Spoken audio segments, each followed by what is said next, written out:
Made all my free throws yesterday. About time. Your mom today plays what role in your business? My mom is like the overseer, right? Everything goes through her. Mama said that.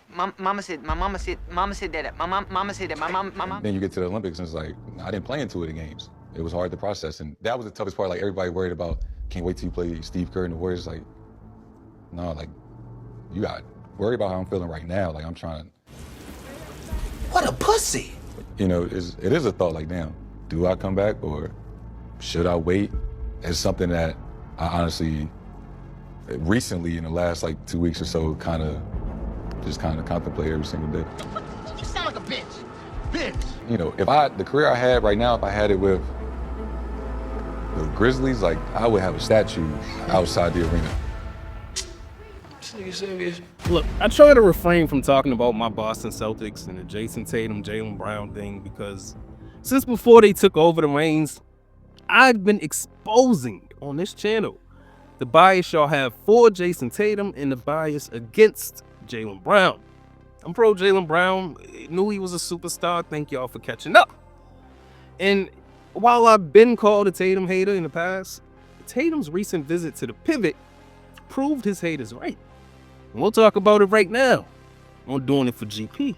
You can't handle the truth. As the whole becomes a part, I strike to burn, and the flame returns. Johnny. Welcome back to the channel. Your boy Mac back with some thoughts, with some opinions, with some reactions. Wipe your feet off as you come in. Hit the like button if you so choose, and hopefully you stay a while. Shout out to the supporters. And with that said, let's take this walk. Like everybody was like, yo, like I can't wait till you play the Warriors. I know you're gonna like try to kill him, like when you see Steve Kerr again. And it was like, yeah, but how am I feeling right now? Like what's gonna happen in the future? Like so I feel like people didn't take into account like how I was like trying to process that in real time, because it was I couldn't process it. I couldn't understand. I'm like, you know, being first team All-NBA it's me and 4 other guys in the world. And at that time, the 4 other guys was all European. So it was like I was the only American. And then you get to the Olympics and it's like, I didn't play in 2 of the games. It was hard to process. And that was the toughest part. Like everybody worried about, can't wait till you play Steve Kerr and the Warriors. Like, no, like you got worry about how I'm feeling right now. Like I'm trying to, like that was the toughest part. What a pussy. You know, if or when I do come back this season, like they would have played 50 some odd games without me, right? So they have an identity this year or things that they've, you know, felt that has clicked for them, and it's been successful, right? You know, 3rd, 2nd team in the East up to this point. So there is a thought in my head is like, you know, how does that work, or how does that look, you know, with me, you know, integrating myself off an injury and 50, 60 games into a season. You know, obviously could be some challenges, and, you know, it is a thought like, damn, do I come back or should I wait?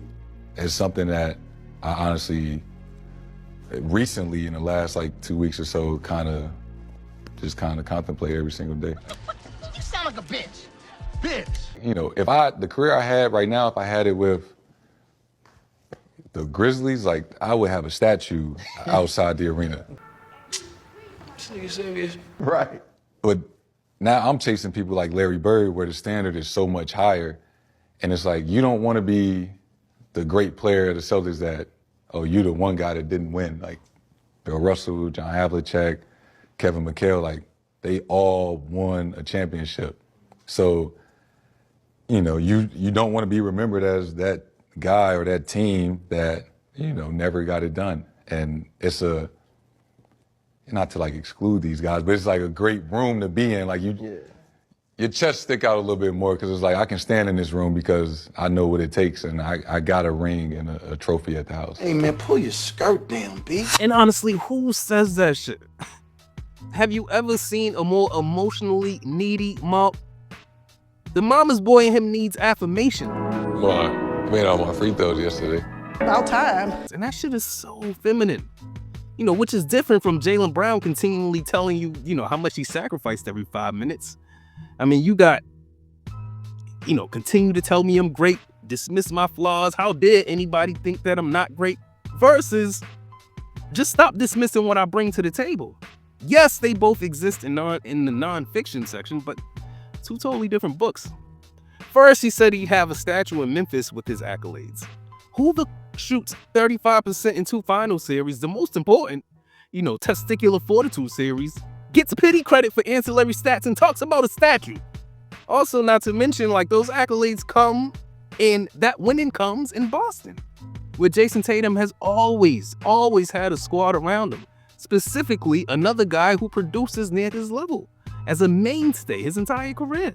Thank you, Danny Ainge and Brad Stevens, who happen to not be in Memphis. Jayson Tatum doesn't do as much winning in Memphis because it's the West, and Jayson Tatum definitely isn't first team NBA 5 times playing against West teams and in a small market. Jayson Tatum with Jaren Jackson and them, they don't make it out the first round. Give me Ja Morant and Jaylen Brown duel any day of the week. Which brings me to the most needy shit he says. That he's really been contemplating not coming back recently because he doesn't want to mess with the chemistry of the team. Soft! In every aspect. Jayson Tatum stands who can't stand to see Jaylen Brown do well, judge him with every mistake and have been dying for Jayson Tatum to come back and take the spotlight. Be honest, they would rather hear Jayson Tatum say, he's coming back to his team and, he's the missing piece and the Celtics will go on a deep run with him. The problem is the alpha that y'all want Jayson Tatum to be is Jaylen Brown. He doesn't mind, saying this is his shit. And he the best player here and he leads the team. Jayson Tatum wants people to say shit like that for him. And look, he's been putting out those videos. So if he's not trying to stay in the spotlight, then he feels ready to play. So based on that, if he's getting last minute jitters, that's soft. If he doesn't want to step on Jaylen Brown's toes, that's soft. If he feels some type of way because people want him to sit out and he's not feeling needed enough, that's soft.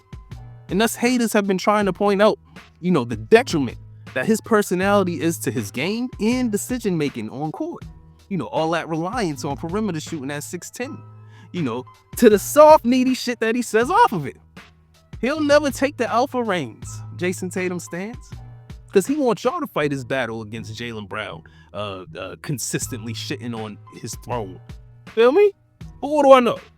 Let me know what y'all think in the comments. Like, subscribe if you like the content, hit the notification bell. And with that said, hopefully you've been entertained and informed while passing this precious time that we all have. And hopefully I've earned your sub.